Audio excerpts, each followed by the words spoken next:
Natura dă viață. Pământul curat ne bucură cu roade, iar oamenii buni și muncitori cresc sănătate. Bine ai venit la Ecofrux, divizia Salofrux și casa celor mai iubite fructe de cătină. Sunt 34 de hectare de cultură bio ce a prins rădăcini în anul 2017.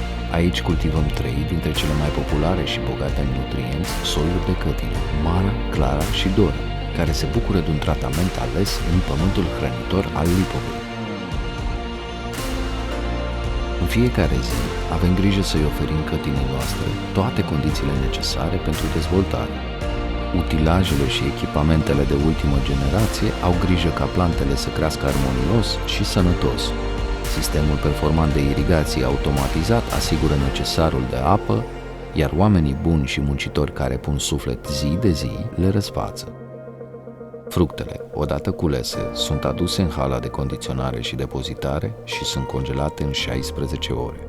Sunt 1029 de metri pătrați în hală, suficient spațiu pentru producția generoasă de cătină, care se dublează în fiecare an. Dar povestea cătinei bio nu se termină aici. E rândul tău să o duci mai departe.